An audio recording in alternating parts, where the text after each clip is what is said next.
Good evening, everybody. Welcome back to the Fan Experience. We are on episode 23. Thank you for coming back and rejoining us. We got a great show in line for you today with a great guest joining us in just a bit.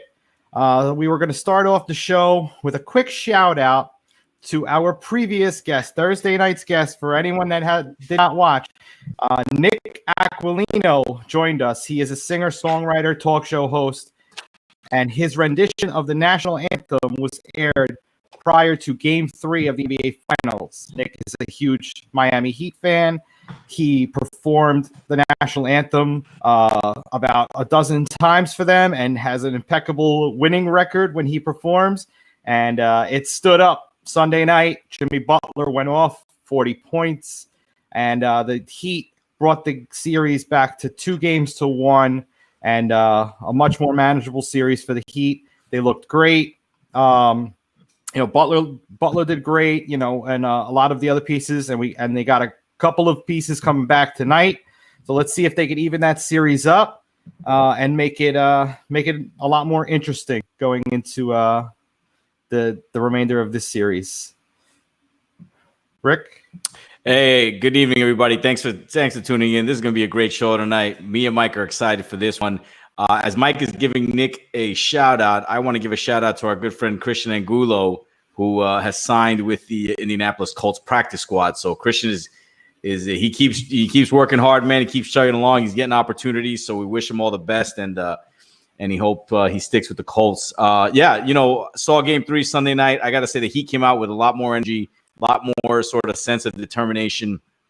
There were backs were up against the wall, and they came out, and Jimmy Butler obviously had 40 points in that game. Jay Crowder had 12 points. Duncan Robinson with 13, Tyler Hero with 17. But it was all around great performance, and they played great defense, and they took it to them. They took it to the Lakers. I think kind of the Lakers. I don't know if they took the gas off the pedal and thought maybe it might be easier. But the Heat hung around. They took a lead, and then late in the fourth, they kind of just broke it open a little bit. And Jimmy Butler, bro, that guy, he is something else, man. He carried the team that game. Yeah, he put him on his back and carried the team. Said, "We're not losing tonight." And those are just players you love to watch. So we're 2-1. Game 4 starts in a few minutes. I'm interested to see how this plays out, man. Do they tie it? I think the Heat got some life in them, but I think the Lakers just slam the door tonight and take a 3-1 lead, and LeBron gets ready to celebrate a fourth NBA title in the next couple of nights. Moving on to baseball, we got the Major League Baseball playoffs going on. We got the Yankees and the Rays right now. The Rays are up 3-1. The Yankees with a great performance the other night. Giancarlo Stanton finally what I call having his Yankee moment with a big grand slam the other night to break the game open. The Bronx Bombers are back. You had Clint Frazier batting ninth, hitting the bomb. You had Aaron Judge going yard. And Garrett Cole with a dominant performance. This is what the Yankee team we expected. We expected them to be a tough out. We expected that lineup to be potent, and they showed it in Game 1. So I'm looking forward to seeing how Game 2 plays out tonight. They're down 3-1 right now, but it's early in the game. And then the Astros tonight taking a 2-0 lead. Say what you want about the cheating scandal, whatever. Those guys, they just keep winning. So we'll, it's going to be an interesting American League division round. Mike, what do you think? Yeah, it's shaping up to be, and it's definitely interesting that the fact that they're all playing in San Diego and LA, and it's just it's interesting to say the least. You got to keep everybody safe, man. It's yeah, no, absolutely. But it's it's absolutely necessary to do this if they can cut down on possibilities. Obviously, the NFL needs to maybe take a page out of their book any way that they can, because now we got COVID coming around. We're a quarter of the way through this season, but we got a couple of games that postponed, and the Titans are going to play Week 18 as we mentioned on Thursday. Yeah. Now Cam Newton, was diagnosed with COVID. They pushed the game to last night, and they did a doubleheader for Monday Night Football. So really, that wasn't too much of a hassle to get that game played. Right. But what's going to happen? Like, if the Titans and Steelers are going to play in Week 18, is everybody going to play their players on Week 17? Or some people going to get 2 bye weeks before, like the first and second seeds? Are they going to get 2 bye weeks? I mean, just pure logistics. It just seems like that's going to happen. So that's just going to be quite interesting going into it. And some people might, it's tough. I mean, long layoffs could affect them, and everyone's going to get at least 1 bye week. So it's going to be very interesting as we go down the stretch here.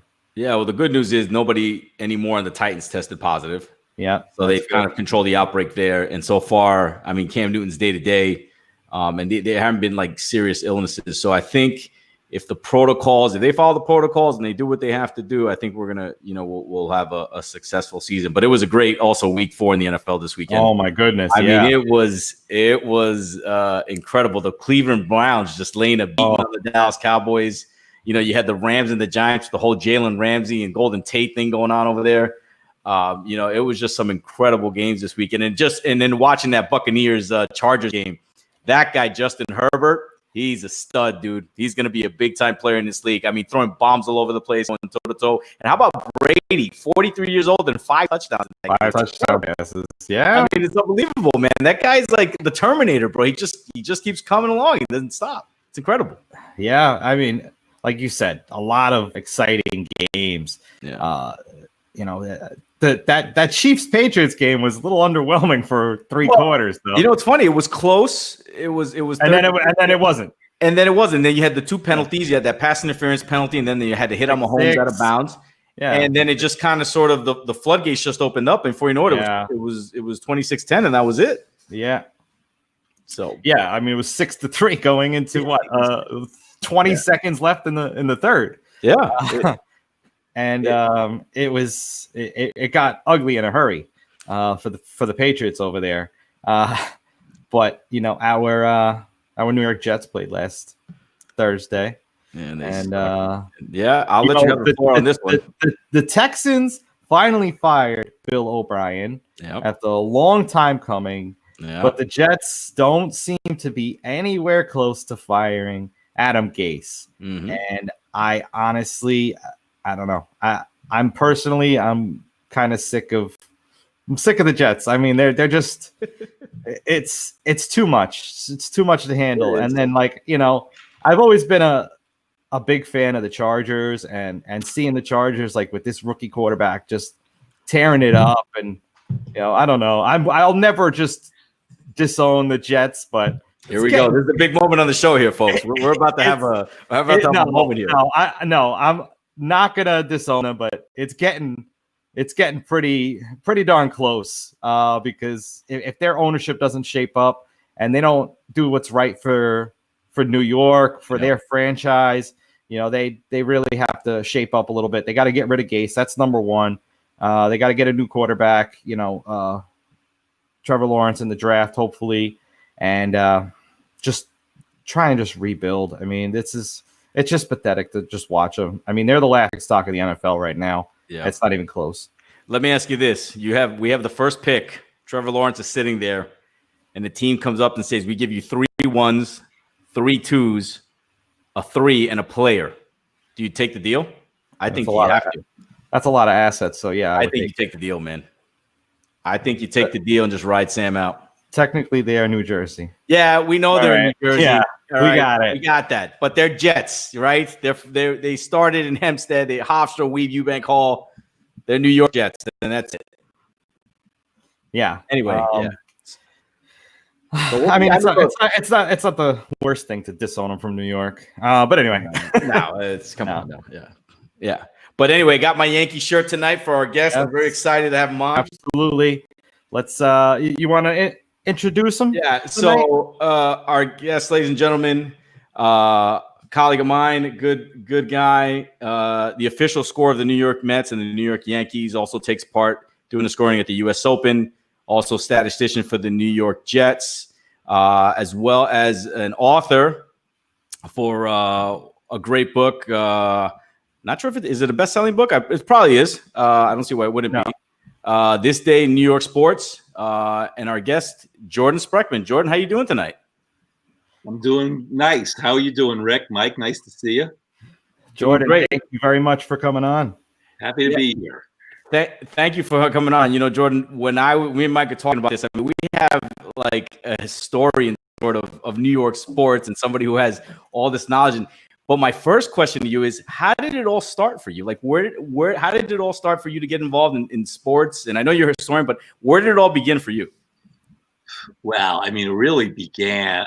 Well, let's put it this way. My mother used to say about my grandfather that he would watch two cockroaches running across the floor to see who would go across the floor first. So competition's always been a little bit part of the family. As far as getting into sports, I was always into sports. I can't remember a time that I was not into sports. Listening to the games with the radio under the covers so that your parents couldn't hear you listening to the game. All that kind of stuff, staying up, watching mostly on television, of course, some on radio. But how I got into sports, it really started, I would say, in ninth grade, high school.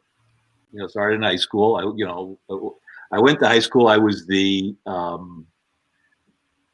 cameraman for the high school football team. I mean, you're talking about the Jets. I mean, the Jets look like the Super Bowl Patriots compared to the high school team that the football team at high school that I went to. But we had a cameraman. That would be me. I mean, I would be standing up on the top of buildings in the middle of pouring rains. I remember being out of Poly Prep in Brooklyn once, thinking I was going to get blown off of this little scaffolding because you're down in Bay Ridge, right, where where the winds can really whip off of the bay there. Yeah. And I'm more worried about breaking my neck than I am about filming the game. So, and of course it's raining, and of course in those days you don't have stuff to cover the camera, so that I'm sure that the film looked like underwater. Yeah. Underwater football, which is the way we played probably would have worked.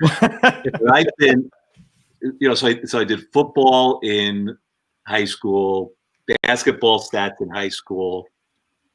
Baseball, I was the assistant manager on the baseball team. I operated the scoreboard, which, when you're in the upper Bronx in April, standing out in late afternoon, it could get a little bit demanding at times, both your attention. Plus, I'm trying to keep balls and strikes, and I have, I have the center field view, camera. So I'm trying to figure out what the umpire's calling, and sometimes I'd have to count at 3 and 1, and it was, 1 and 2. I mean, God only knows what I was doing. Yeah, we got the score right. The score was always right. Mm-hmm. Count, not so much. Yeah, sometimes. But I've been doing this ever since I was in high school, and I was always on the stat side. Honestly, I knew I was never good enough to play. I mean, at a major level, obviously, I played little stuff growing up. I played everything, baseball, basketball, soccer, floor hockey, which I was actually very good at, I thought. So I played everything. And then you get to, I went to Columbia College undergraduate. And when you go to Columbia College, again, another great football program. Yeah. But when you're working at Columbia, if you're working in the sports information office and you're working at games, you end up meeting people who cover other major New York sports events, and Columbia happens to, with the one Ivy League team and the one New York team in the Ivy League. So you run across people who cover other New York sports events. Guys who cover the Rangers or the Knicks or the Yankees or the Mets. Yeah. They would come to Columbia games on occasion, and you got to meet them and got to know them, and that's how I ended up in a lot of the gigs. It was as much of a fluke as anything. I give myself credit that I worked hard and I pursued the opportunities that I got, but I was lucky to get the opportunities that I got. I'm not going to kid myself. No, that's incredible. And when awesome. Yeah, when was your first sort of event in professional sports? So your score, when was your first opportunity, first game, first event? Like when did it all kind of the road start for you there?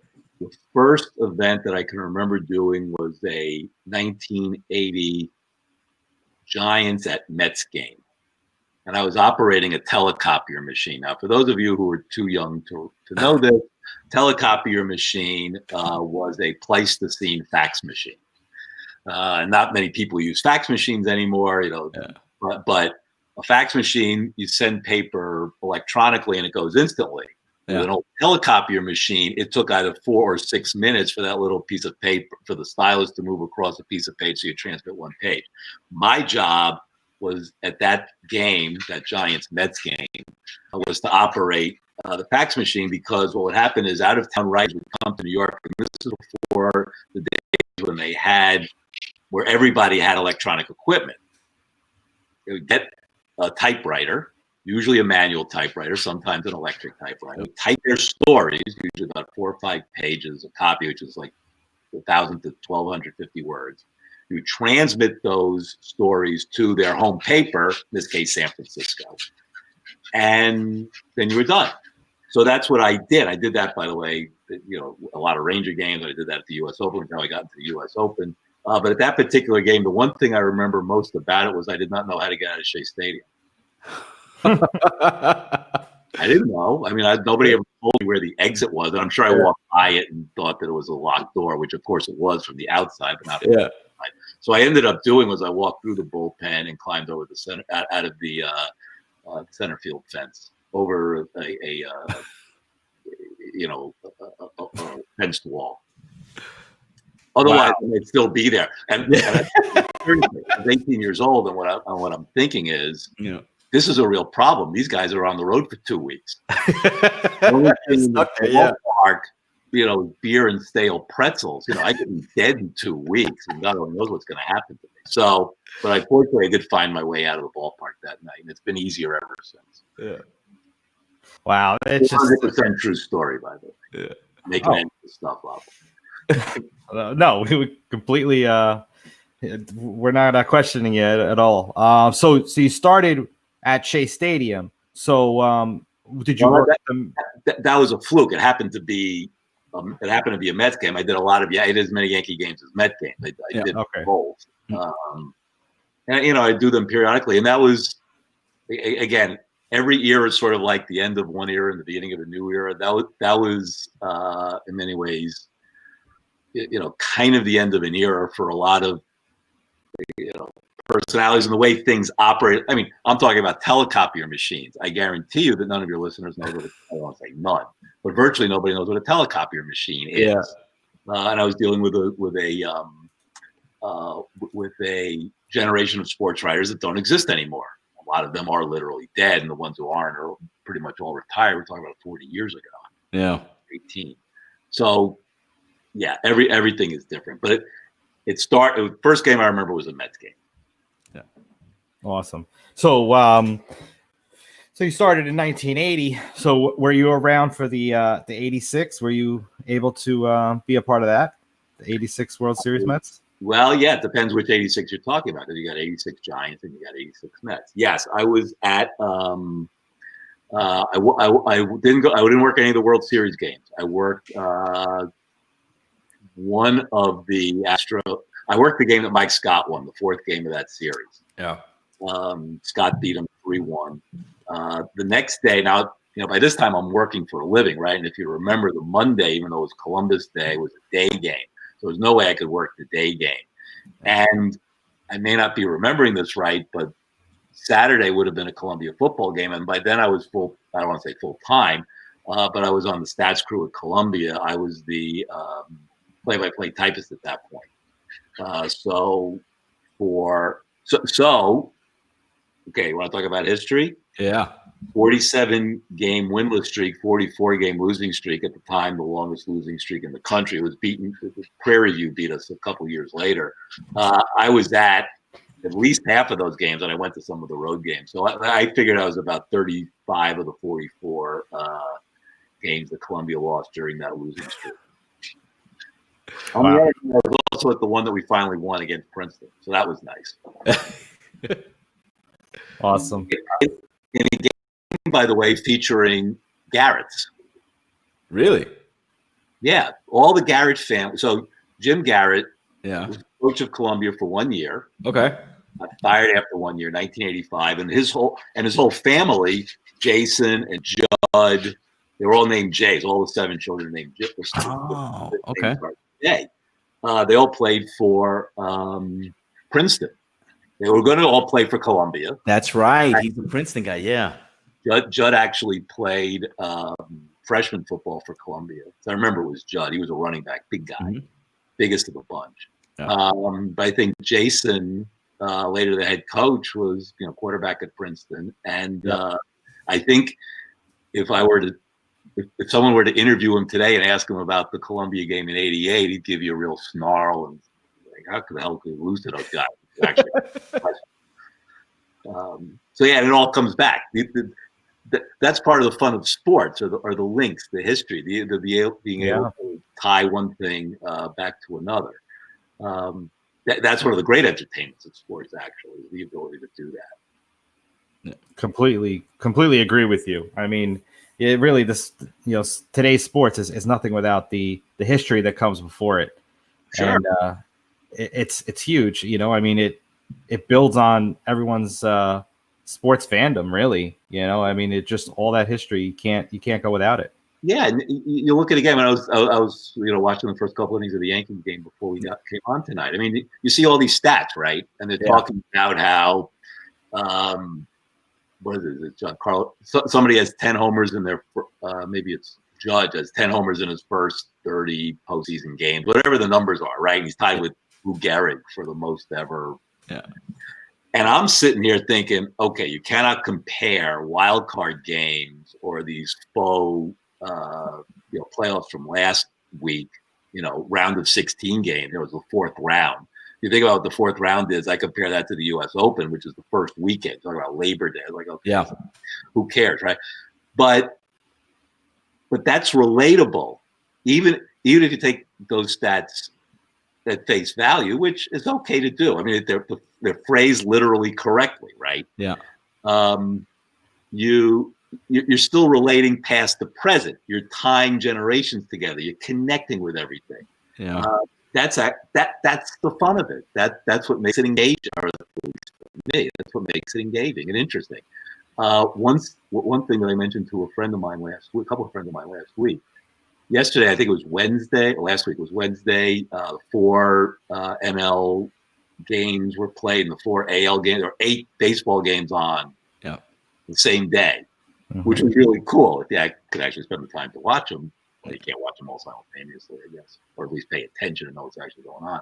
Okay. But one of the things I said to a friend of mine, you realize there are more postseason games being played today in baseball than for 65 years could possibly have been played.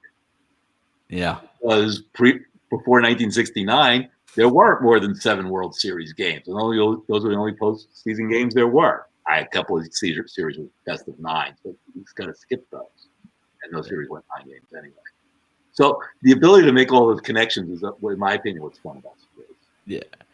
I want to get into some of the history, because you take over the full-time job of being the official scorer for the Yankees in 2000, correct? Is that when you take? So you come in at the end of you take over for Bill Shannon, right? You take over for him. Not take over for Bill Shannon. Bill Shannon was my mentor.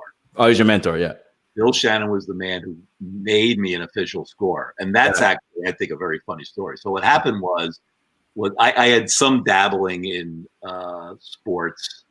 As I mentioned, did some tennis, some baseball, some basketball, college basketball. Mm-hmm. I actually saw St. John's play Columbia when St. John's was #1 in 1985. Not Levy and Gwynn at Columbia. That was because I'm looking at the Columbia team. They can't beat Canisius or whoever we can, and I'm comparing that to Berry and Wennington and Mullen. Right. Lou Carnesecca was the coach, right? Yeah, Carnesecca was the coach, and actually Columbia hung with them for a half. It was 30-24 in the first half, and then St. John's got serious, and 69-48, I think, was the final. But anyway, but in 1990, I started working games regularly for the Associated Press, basically. And what I would do is I would cover basically the losing clubhouse. And what we would refer to as alibis, denials, and excuses. So I would say at the end of the game, okay, you take the alibis, denials, and excuses. And the other guy would go to the winning, and Bill or whoever, usually Bill, would go to the winning clubhouse. Heroes. And the old joke that Bill told me a lot of things. One of the old jokes Bill taught me is dealing with winners and losers. winners laugh, losers say deal. Winners tell jokes, losers say deal. Yeah. So that's how I got, and I started working games regularly. Probably did 30 games that year, something like that. Mm. And Bill was an official scorer, and I said, this is kind of interesting. And Bill would poo-poo it and say, you got to be out of your mind. It's really a pain in the ass, blah, blah, blah. And I said, no, I think I'd actually be interested in doing it. He says, okay, you want to be an official scorer? I said, yeah. Feasible, sure. So I said, okay, you got to do 3 things. I said, okay, what are those 3 things that I have to do? I said, you have to show up as often as you possibly can. I said, never show up in derogation of your day job, but show up as often as you possibly can. Okay, I think I could do that. If I got a full season credential, I could show up any time. I said, yeah, but don't come to games. Don't be a fool. Don't miss the Jewish holidays. Just as often as you can. Okay, you know what that means. You're the best judge. Okay, fine. Then he said, pay attention. He said, nothing happens on a baseball field by accident. Nothing that the umpires are doing, or the coaches are doing, or the players are doing, or the manager, or the ball boy. Everything is orchestrated. Everything is done for a specific reason. You may not understand the reason. You may not agree with the reason, but everything that happens out there happens for a reason.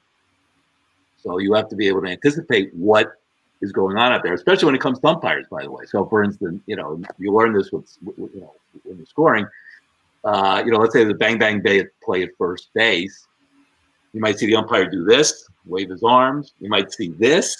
Yeah. You'll see a flat safe. Well, the flat safe means that the runner beat the throw, and that will inform how you make a call. This means there was a bobble somewhere. Right. This means guy was off the base. You're going to make a different call, hit or E3 or E6 or whatever, based on what the gestures are. So you have to pay attention. So you have to know what they're doing and why they're doing it. And that's just one example. He said the third thing that you have to do is you got to keep your mouth shut. I said, so that's it. Show up as often as you can. Pay attention and keep your mouth shut. Okay, I think I can do that. And keep your mouth shut part is a little tough, but I could probably. And I said, how long do you think that I have to do that before I could be an official scorer? So you mean considered to be an official scorer? I said, yes. Okay, considered to be an official scorer. He said, because I don't make the decisions. Phyllis Merridge, who was the vice president in charge of scores for the American League at the time, makes that ultimate decision, but I could certainly make a recommendation to her. I said, how long do you think I need to do that? He said, probably about 10 years. Yeah, 10 years. Okay. And sure enough, Rick, 10 years later, I was scoring a game. So I've been scoring games ever since. Wow. And you have been part of some great moments. I mean, obviously the 2000 World Series with the Mets, obviously in 2001, the homers by Tino and Brocious. And then you were I read where you said when you have one of those exciting games, it's tough to sleep. What was it like Aaron Boone Game 7 when he hits it out of the park? I can only imagine the euphoria that went on there. And then at the same time, 2004, the letdown when they blow a 3-0 lead. So tell us a little bit about those moments. Well, I have to tell you, I think the results of both those series should have been flipped on their heads. I thought the Red Sox were better in 2003. I frankly thought they were better in 2004, but the Yankees should have won that series. They lost that series in Boston in games 4 and 5. Yeah, they had leads in the lead in the 9th inning, lead in the 8th inning, and I'm not going to get into the details because I don't want to say. Let's just put it this way: if John Olerud hadn't gotten hurt, they wouldn't have lost that series. You think so? Without question. Yeah. John Olerud was the length in that, or look at it this way. Yeah. 2004, they scored 10 runs in the first game. They scored 3 runs in the second game, and John Lieber outpitches Pedro. And they scored 19 runs in the third game. Yeah. So the offense is clicking, right? How many runs did they score in the last 4 games? 4, 4, 2, and 3. Yeah, and they fell apart. And what happened? Olerud got hurt in the third game and didn't play the rest of the series. Wow. And Tony Clark is a fine ball player, an estimable man, but he is not John Olerud as a hitter. Yeah. And it shortened the Yankee lineup enough that those 50 and games 4, 5, and 6 were all 50-50 games. Yeah. right? It was 2 went to extra innings, obviously 50-50 games, and even the 6th game, with the the slap play game, which I scored, by the way. That was kind of a 50-50 game too. Red Sox score like that. Is it Phil Miller hit the opposite field homer? I think so. Yeah. Homer. Yeah. Anyway,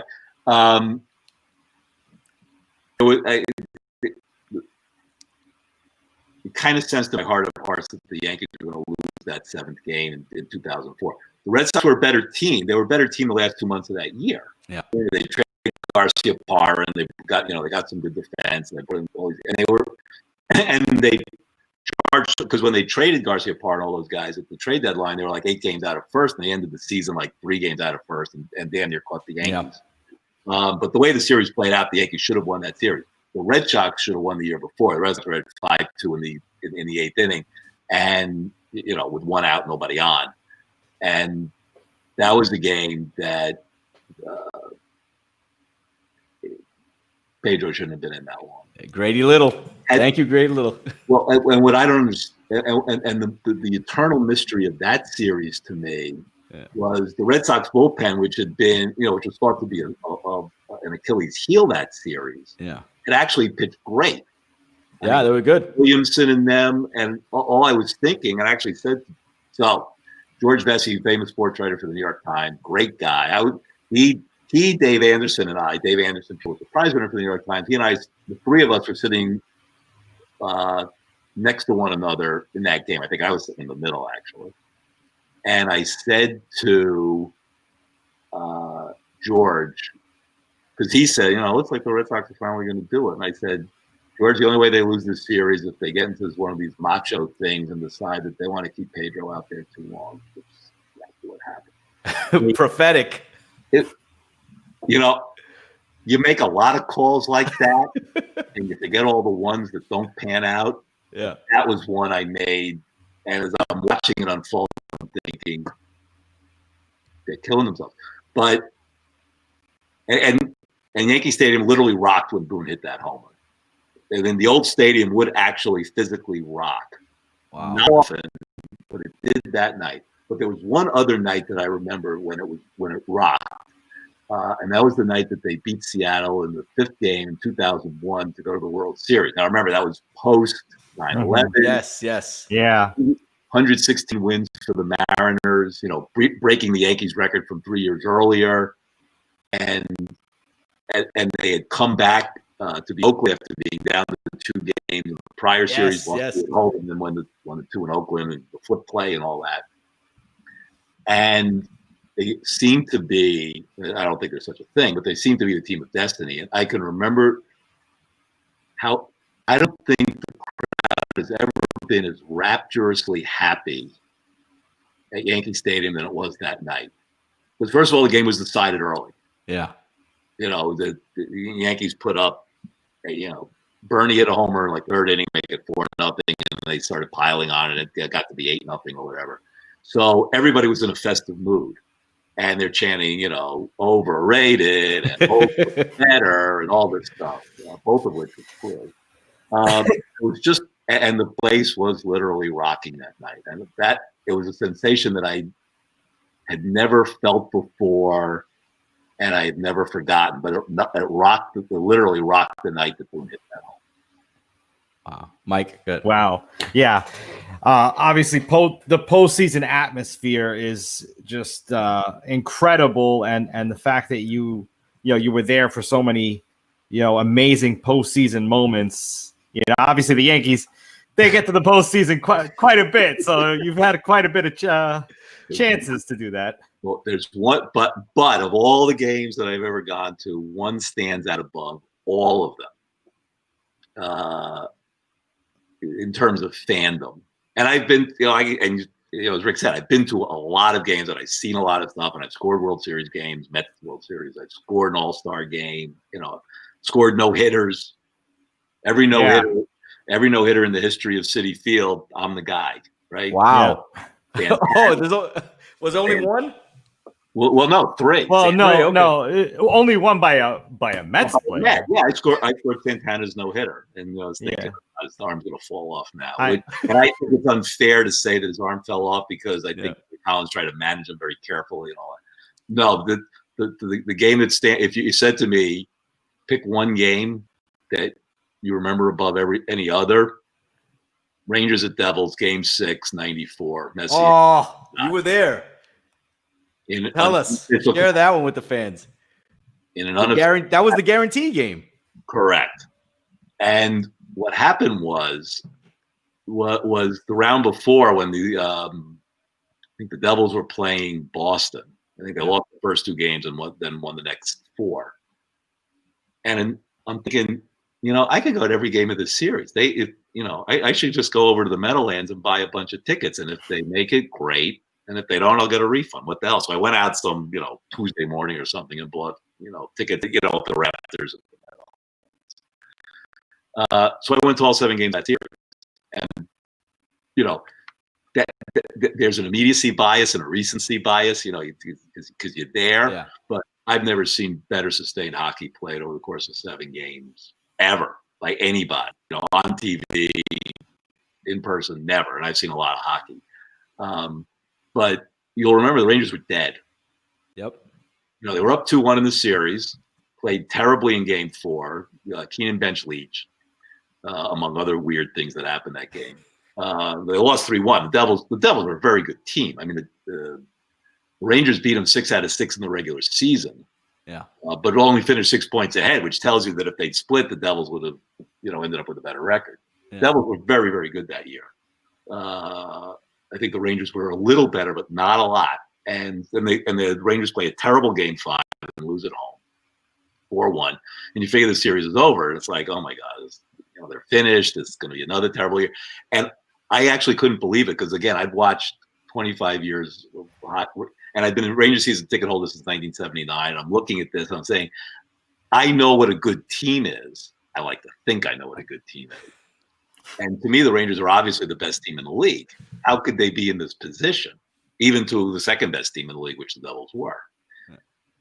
And then they fall behind 2-0 in the first period, and you figure, okay, they're through. They're dead. And a friend of mine who was at the game, actually not in the same seat, actually my boss, who lives in Mahwah still to this day, lives in Mahwah, New Jersey, Gary. He couldn't take it. He said, I'm leaving. I said, don't leave. After the first period, I said, I can't take it. It said 2-0, they're not going to win. I said, no. Next goal, game they turn around. You never know. So next goal, you'll see. But he left. And then when he got to the car, he heard that Kovalev had scored towards the end of the second period to make it 2-1 and then I see him during intermission between the second and third period. I said, I thought you left. He said, I did. I said, how'd you get back in the building? You're not supposed to get back in the building. Yeah. Mm-hmm. And he said, back in the days of beepers, right? He had a little beeper, right? Yeah. He told the security guard, I'm an obstetrician. I thought I was being called to deliver a baby, but it's a false alarm. So can I come back in? And he came back in. So, and then the true story too. And then Messier, I don't want to say Messier took over the game. That's not fair. But if you ever watch a tape of that game, you see that the Rangers are dead for the first 25 to 30 minutes, and then they gradually pick it up, and then they won. And the empty net, the empty net shorthanded goal was just that was just a miracle. Unassisted, mind you. Yeah, but it was a hat trick, and that's what kind of sparked everything. Yeah. Again, unbelievable, greatest memory of any sporting event I've ever been to. Because I'm a Rangers fan. Yeah. If they weren't going to win that year, they were never going to win. They were the best team. Which is why the whole Vancouver series, all I kept thinking was, wait, you beat the Devils, you sure as heck can beat the Canucks. Because the Canucks were basically a 500 team that year. And the Rangers have beaten them twice in the regular season, too. So actually, if you do the math, the two teams the Rangers played the last 2 rounds, they went 10-3 against the Devils, including the playoffs, and 6-3 against the Canucks, including playoffs. Obviously, they're the best team. And if the Rangers never win again, fine with me. They are another generation's problem at this point. I did my part. Yeah, I mean, you've been to your fair share of great fan experiences that people would really just kill for. But I wanna take it back to the Johan Santana perfect game. So you're scoring that, and obviously, you know that there was that controversial play with Beltran hitting the chalk and it being called a foul ball. Mm-hmm. Let's obviously you're not taking the no hitter away from Johan, but what did you see? I saw a fair ball, but I think I know what happened. If you remember, so first of all, it's not chalk anymore. Not really chalk. It's like paint, right? Yeah, it's paint. They do chalk on the on the dirt, but they do paint in the outfield, so you don't see the chalk pop up. Point one. Yeah. Point two, if you'll remember, so Santana's a left-handed pitcher, Beltran right-handed hitter. And it was one of those sort of loop-de-loop hooking swing, right? And it sort of looped over the third baseman's head, who's the third base umpire's head, whose name now Adrian. I forget who it was, and I don't want to misspeak by getting the wrong guy. And I don't think he turned quickly enough. And I think he thought that based on the trajectory of the ball, the way it was hit, it would carry foul, but it didn't because it wasn't hit high enough. Because if you ever look at the replay, you'll see it wasn't a high arc. It was kind of a looping, lowish arc. And by the time he turned around, he didn't see chalk. In his mind, he thought it was a foul ball, so he called it foul. And he blew the call. It happens. Yeah, that's sports. Yeah. I got the plaque right behind this thing. You can't see it, but behind the banner, I got the no hitter plaque and all that. So that's the shining moment in Mets history for me. Yeah, well, the unsung hero of that no hitter is Mike Baxter. Oh yes, wrecked his career basically. No hitter. I mean, they made. I think Yadi Molina hit that ball. I mean, and Baxter was just, all out. And if it hadn't been a no hitter, he probably, it's 6-0 game or whatever, he'd probably pull up. Yeah. But he went all out for that ball. He caught it and he wrecked his shoulder and he was never the same. But I'll always remember Mike from Queens, of course. Yeah. Not to segue too much, but what I remember the most about that night was I was at work and I'm watching this on my phone, play by play, and I'm rushing out of work. I'm like, not going to get home in time. So I pull over to the first bar that I see, run into the bar. They have 10 screens going, every single one of them showing the Yankee game. And I was, are you kidding me? It's the 9th inning of a potential no-hitter. And I just got in the car, went to the next bar. I got there about, I would say, 5 seconds before that final pitch to close it out. And so at least I got to see it, but I could not believe that. And didn't he strike out Freeze to end it? I think he struck out Freeze. I believe it was Freeze, yeah. Yeah, the World Series hero from the year before. Yep. Right? So weird. The other thing I remember about that no-hitter, Santana walked the bases loaded in like the 3rd inning or something. I mean, it was not – first 3 or 4 innings were not pretty. And there may have even been a rain delay or a threat of rain. I mean, I don't remember. But we're all in the press box and we're all thinking, poor Johan, he's gonna, they're gonna keep him out there because here's the shot, and his arm's gonna fall off. And in fairness, I'm not sure that was the reason he ended up getting injured. He a couple of weeks later, he got shelled against the Yankees the next week after Terry gave him an extra day or two, 3 in the off. But then he pitched okay after that. But then I think he twisted his ankle covering first on a play, and I think that was the problem. We like to remember things a certain way, but as you can probably tell, I'm a little fastidious about my history. Yes, and we'll never know. We'll never know. Why Johan's career basically fell off a cliff after that no-hitter, but not inclined. I'm not one of these people who puts all my eggs in the he threw his arm out bucket.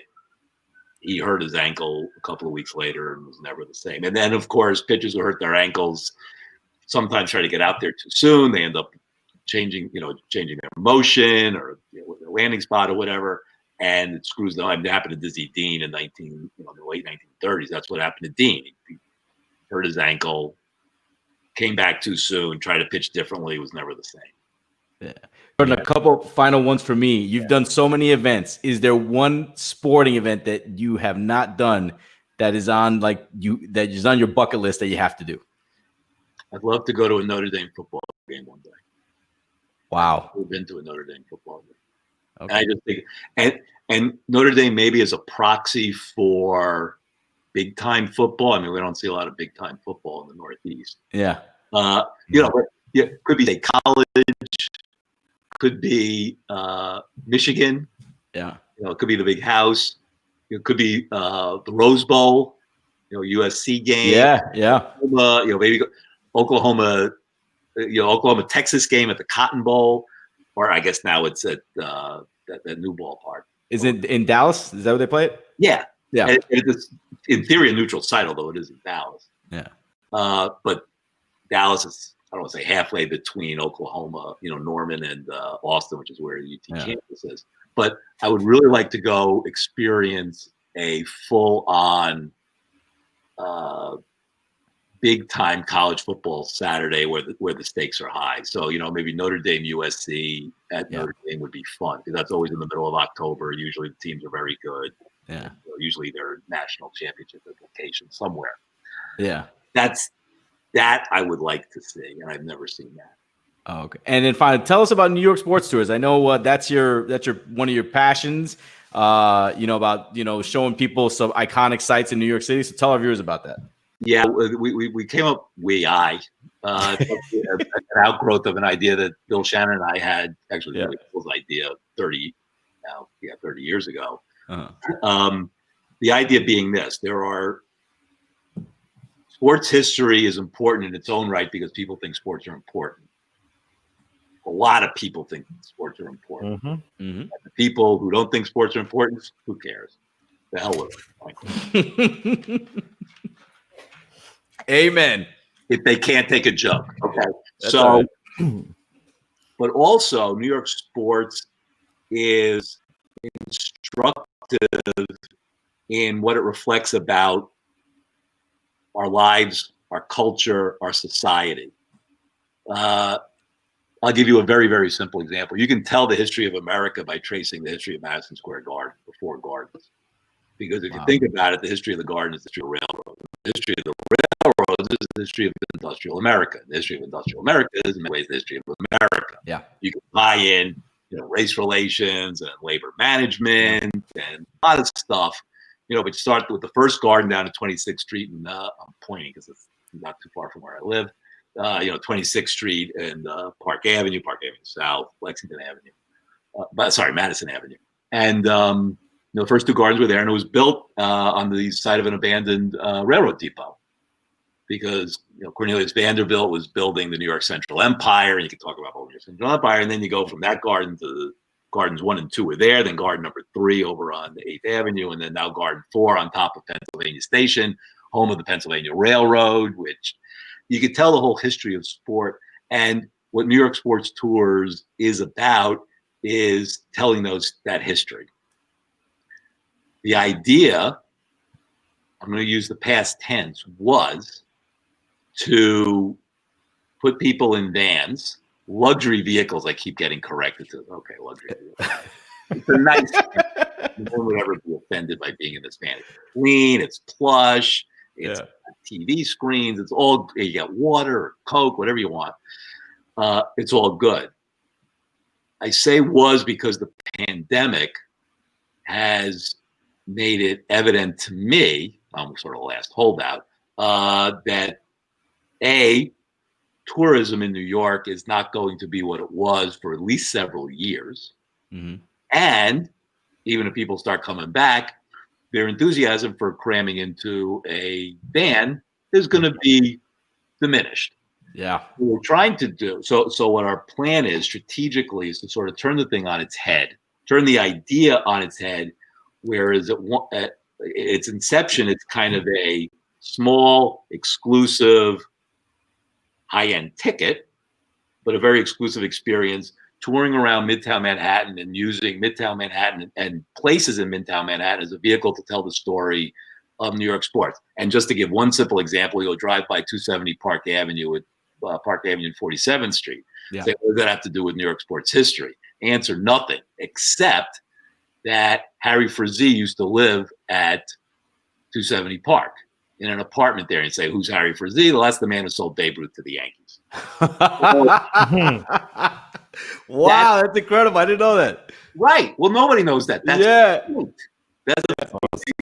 go on this tour, and there are like 36 mini documentaries telling those kinds of stories, which you find appealing. However, we recognize that that business model probably doesn't work in today's environment, and by the time the environment turns around, we'll probably all be broke. So we're not going to continue that anymore. What we're going to do is we're going to turn the idea on its head and make it more virtual, which is, again, telling the same stories, making the same connections, but doing it in a virtual fashion. And we're going to probably rebrand the thing New York Sports Experiences, because what we want to do is we want people to be able to come and learn something about the history. We're actually reviving something called the New York Sports Hall of Fame. We're going to give people an opportunity to vote for members of the New York Sports Hall of Fame. There are already 310 members of the New York Sports Hall of Fame, which was begun 30 years ago by Bill and me, and abandoned when the New York Sports Museum was abandoned, basically. So we're going to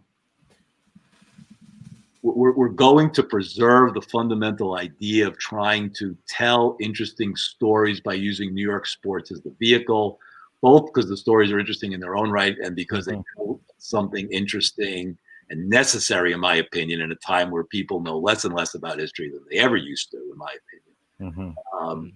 Tell stories that need to be told. Awesome. And that's the idea. That's great. Yeah, I completely agree. And, I'm going to speak on behalf of Rick, but I think that me and you should definitely go on one of these tours. 100%, And I don't know how much you know about playing the field, how much you looked into before you came on, but we're trying to build a sports fan community, for platonic relationships, romantic relationships. Like you said, if you don't like sports, you're still cool in a way, but if you like sports, you're just that much cooler. So we're just trying to get all these sports fans together on one centralized platform. And, we had the idea, like, let's have a, New York sports tour, playing the field night, like a date night, friend night, through this New York sports tour, because it sounds, amazing. And I love the history. I always love learning it. I will leave you. Well, I'll leave you with two thoughts. One is people who don't like sports are more than happy to tell you why they don't like it. So it's already conversation started. Yeah. My dad always dragged me to the game, that I always hated the games. Yeah. My brother beat me up when the Giants lost. It's some crazy thing, right? The second thing is that sports is the New York. Sports is the universal cultural solvent. Which gets to the same point. 100%. You can engage anybody in a conversation about. You talk about the weather too, but that's kind of boring quickly. No, I never want to talk about the weather. So right, everybody wants to talk about sports. Yeah. Even if they hate it, they'll tell you why they hate it. And that's and something that is such an integral part of our lives, how we function, deserves a thoughtful exposition of the topic, sort of how we got to where we are, because none of it happened by accident. Remember what I said before about nothing that happens on a baseball field happens by accident? Nothing that you see today happened by accident. And if you understand why things happened in the past, that will give you some insight. You may be wrong, but it will give you some insight to be able to predict what will happen in the future. And that's a nice thing to be able to do. Yes.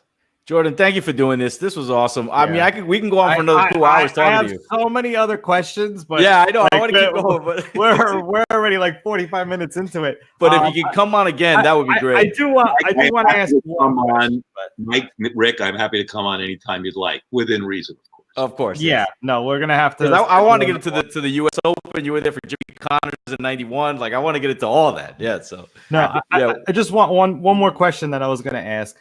So you're on the Baseball Writers of America, and yes, you're one of the voters for the Hall of Fame. Now, I want to know, two things.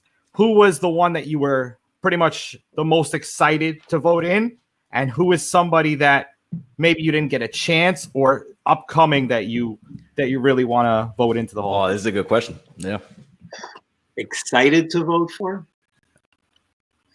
I guess I was excited to vote for Jeter, just because I had seen his career from the beginning, and it was very obvious to me early on that if he kept up what he was doing from the beginning, he was a Hall of Fame player. I mean, he was average defender, okay, but so what?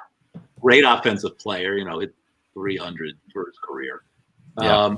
But most importantly, great intangibles. I mean, a guy who comes into the clubhouse at 21, 22 years old and is a leader in a clubhouse with a lot of veteran people, Jimmy Key and David Cohn and O'Neill. I mean, O'Neill and Boggs, who were great leaders in their own right, and they're looking to him for leadership, and they're looking at him for guidance. And somebody who was able to have that presence, I thought, was actually very, very impressive. And I saw him, like I say, I watched his whole career, so it was kind of fun. It was the first year I voted, and I voted for Jeter. And I have a feeling I know who didn't vote for Jeter, and I have a feeling I know why. But I want to identify. I want to identify who it was. I could be wrong, but I will tell you why. Jeter was supposed to come to a New York chapter baseball writers dinner one year, right after he retired. He was going to get the Town Award, and we had talked to his agent. Apparently somebody talked to him and said, "Will you show up at the dinner at the end of January?" Which is always what it is. And he said that he would, and so we, in effect, sold tickets saying, well, Jeter's going to be there, and then he backed out. For whatever reason, for a perfectly legitimate reason. And one of the writers said to me, everybody thinks Jeter's going to be unanimous electee to the Hall of Fame. I said, I don't think so. Wow, they're that petty. Wow. When he was not a unanimous electee, I was not surprised. I was surprised there's actually only one vote. So that's point one. Who am I looking? Well, I'm looking forward to voting for Mike Trout because he's such a great player, but of course he's still playing. Yeah. I will tell you something that last time out, this will tell you where I come out on this issue. Yeah. I voted for Bonds. I voted for Clemens.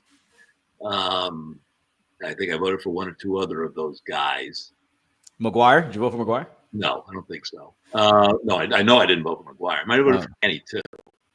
And I voted for them because, to me, the object of you play professional baseball to win baseball games. This is not choir. Yeah. As has been said in this context and in many other contexts, this is a hard game played by hard men. And to me, there's nothing wrong with doing everything that you can do to be on the field, perform the best you can, get paid, help your team win. If Major League Baseball wants to institute rules, as they have, to prevent drug use, and I'm in complete sympathy with those rules. I happen to agree with them. I think that it's wrong to put a clean player in a position of feeling as though he has to cheat in order to compete. That's wrong. Right. And so I understand the idea of drug testing, and I favor it. But basically, it says, well, you're saying it's okay to cheat. I don't perceive it as cheating because it's pushing the rules, it's breaking the rules, and there are punishments for breaking the rules. Punishments are fine, suspension, whatever. Now there are pretty strict rules, right? 500, 50 games, 100 games, and then out, right? There are guys who have experienced that. Mm-hmm. But I'm not a believer in punishing somebody forever for something that they did. Yeah. You do the crime, you do the crime, you do the time, but then you have a clean slate, and then you look at the record. To me, now I'm sure a lot of people disagree with that perspective, but it's not one that I think is aired fairly. Because again, the object of the game is to, again, you and I, we could play softball, we could play baseball, fun, or playing college or whatever. Yeah. And, teamwork and discipline and all of those, sublimating yourself to a greater good, all of those virtues are important and should be encouraged. But professional baseball is played to win. We're here to win games, period. And if you're good, if I'm good, and I can get on the field and help my team win, then that's what I'm going to do. Yeah. I don't see a huge moral issue with that. I'm going to agree. That's why I think A-Rod has to get in. The guy hit over 600 home runs. He's a tremendous. I mean, just because you take steroids, nobody can put up those kind of numbers. I'm sorry. The guy was a tremendous talent. He should get into the Hall of Fame. The gyms are the gyms aren't filled with anybody right now. But 7 months ago, the gyms were filled with weightlifters who can't hit a baseball. So. Exactly my point.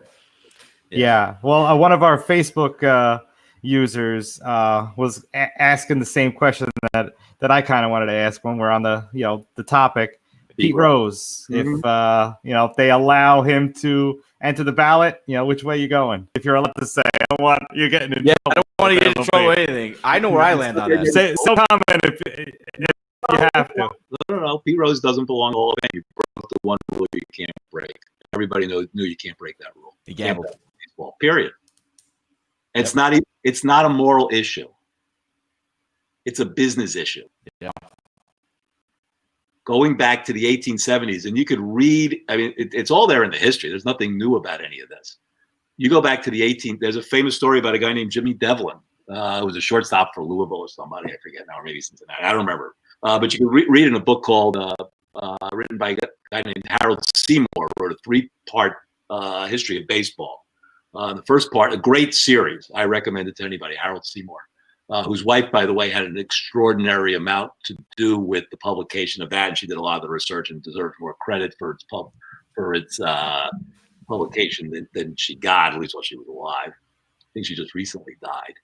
But anyway, Harold Seymour tells a story. I think it was 1882 or 1883, something like that. Devlin was playing in the National League, and he threw games, I think, for Louisville. Again, when I don't know, I'll tell you I don't know. Got it. Yeah.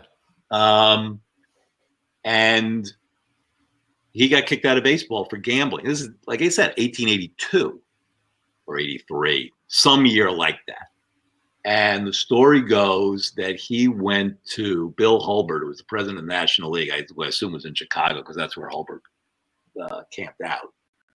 And that's where the National League headquarters were then. He went to Hulbert and said, I think it was Bill Hulbert, pretty sure it was Bill Hulbert, president of the league, and said, I'm destitute. I need help. What can you do for me? And Hulbert apparently, I think Charlie Comiskey told the story, which is what it is. Comiskey or Hulbert comes out from behind his desk, walks in front of Devlin and pulls out $20 or $50, a lot of money in 1882, right? Yeah. Gives him the $50, whatever, and said, or maybe it was $100, who knows? Somebody knows, but they're all dead now. And says, Jimmy, this is what I think of you personally. This is for you. And goes back behind the desk and says, well, I'm the president of the National League, and you're a crooked ball player, and you cannot play in this league. Period. Because, and that was the end of Devlin. He never played again. Apparently had a very sad end and died young and broken, really. Yeah. And gambling was a problem in baseball for 50 years. From the time, going back even before the National League was formed, it was a problem. And the fathers, the fathers of the game, the guardians of the game, made after the Black Sox scandal, made a conscious decision: no gambling. Period. That's it. We don't even want to joke about it. No gambling. Can't do it. You do it, you're Shoeless Joe Jackson, 356 lifetime hitter, banned from baseball. And, after a career of 10 years, it's not like he was over the hill. And he won 29 games in 1919, was another 20-game winner in 1920. That team could have easily won the World Series again. When all those guys got thrown off. Well, they didn't get thrown off the team, but they were in the pennant race in 1920. Everybody knew. And again, it's a business decision. And the business decision, right or wrong, and you could say, well, you got gambling in the ballparks now, and you got all those DraftKings and all this stuff. Things are different. So maybe it is and maybe it isn't. But what the people who run the game believe, and I think they're right, is that if the paying fans don't think the game's on the level, they're not going to show up and they're not going to pay, and that's bad for business. That's why no gambling in baseball, because they think it's going to hurt business. And you'd say, well, that's kind of unprincipled and all. You could say that. It's not a moral issue. It's never been a moral issue. It's about the owners and the commissioners, the presidents of the league and all that, because they've had problems in football too without Karas and Paul Hornung, of course, and the NHL had a problem with Billy Taylor a guy named Billy Taylor in 1947, 48, played for the Rangers, just threw him out of the game. Yeah. And actually the Giants had that problem. Shit. It's all right. It's all right. No. All good. It's all good. It's all good. All the kiddos are asleep. They're all asleep. You're good. Shoot, 1946, the NFL, I don't know if anybody knows this, the NFL championship game was played under a cloud because Frankie Filchock and Merle Hapes, the Giants quarterback and one of their backs, were approached by gamblers. Wow, that's incredible. Yeah, go look it up. 1946 NFL championship game, Bears-Giants. Bears win 24-14. The spread was 10, by the way, I think. So I think it was a push, but I don't actually know that. And Filchock, I think Hapes got banned for life, and Filchock got suspended. Filchock ended up playing in the Canadian League, Canadian Football League. But that was a big deal. And gambling is never far from the surface, and the guardians of the game are petrified, I think rightly, because they think the fans won't show up if they don't think it's on the level. That's all. Yeah. Well said. Well, great answer. I mean, yeah. I mean, Well come on. I mean, you couldn't have answered that question better. Well, thank you again for coming on. Now Jordan, we got almost an hour interview right there. Yeah, wow. Thank you for the time, man. Whatever we can do. We're gonna have to bring you. Yeah, we're gonna have to bring you back on. We're gonna have to definitely come on a New York sports tour and talk some more sports experience now. Yep. Yeah. But absolutely, thank you very much, Jordan. Enjoy the rest of your night, and we'll certainly be talking some more. Stay safe, Jordan. You too, Mike, Rick, my pleasure. Nice to talk to you. Hope everybody enjoyed that. Thank you. Take care. Thank you. Have a good one. You too. Bye. Man, that was incredible, man. That was incredible. Should we go until 11 o'clock? Yeah, why not? I wanted to get into the – I know. The U.S. Open, the 91 U.S. Open, Jimmy Connors. Dude, he's got his foot in everything. Yeah. I mean, come on. I mean – the guy knows hundreds of years of history. How can we cram that into a half an hour interview? You know what I did want to ask him? I think the next time we'll have him on, I want to ask him who is the all-time greatest New York athlete. Okay. Like I want to ask, like who in his opinion, the greatest New York? I mean, there's so many, right? But who stands out? There's just so many other questions that we can ask too. Yeah, I mean, it's not even just that one. Like. I mean, it's just crazy. I have 2 pages of notes here. I mean, this is incredible. But that was an awesome interview. I mean, we were naive to think we could get through half of them. Yeah. But yeah, everybody, if you want to really get a history of New York sports, go to a New York sports experience. Get your tickets. NewYorkSports.tours. Yeah, NewYorkSports.tours. Learn about New York sports history. There's so much history, and he's right. There's been 4 Madison Square Gardens. There's so many other places in New York City, Polo Grounds and what have you, especially and even in Midtown Manhattan. So take a look at it. And that guy that traded Babe Ruth to the Yankees. Yeah, his house. So I mean, actually, his house is being demolished as we speak. But yeah, it's okay. But that was incredible, man. Unbelievable. Awesome. And that guy's a steel trap, man. Yeah, like, he has stats down pat. Yeah, it's incredible. I thought I was a little anal about, remembering certain stats. And no, this guy's got so many different games, and oh my goodness, that he's definitely a history buff, and I could talk. We could talk for hours. It's unbelievable. It was amazing having him on, let's see. The Yankees are 5-4, bottom 5 right now. Stanton just hit another rocket. I think we should just sign off with the the Buccaneers Bears preview for Thursday night. Yep. After the whole gambling talk, let's give you some gambling advice. We can bet. Yes, we can bet. We can gamble. We can bet. You guys who are playing cannot gamble. What's the score? Yeah, the Buccaneers are favored by 4.5, and they're playing at Soldier Field, fresh off of Tom Brady's 5-touchdown performance in Tampa Bay. Chicago Bears and Nick Foles.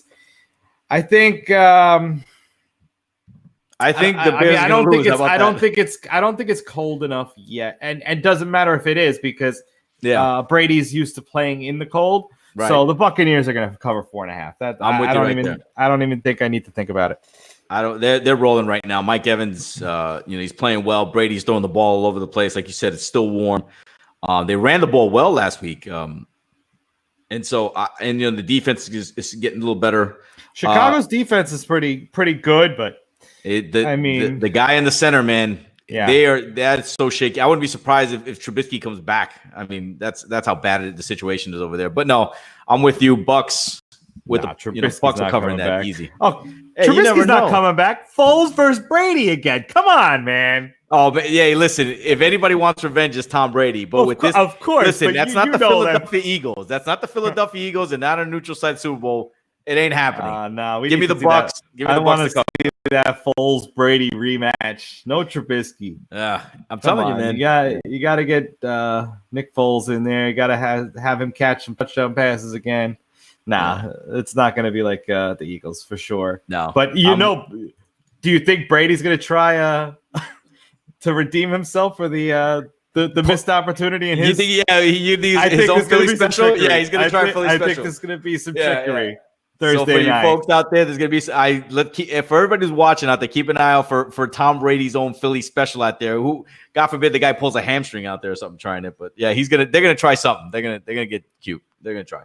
Yeah. Do we have any quick news and notes that we want to hit on, or really all the big stuff is out here happening right now. MLB playoffs are happening right now. What do we got for the Heat score right now? Oh, that's a good question. Let's go to the NBA real quick.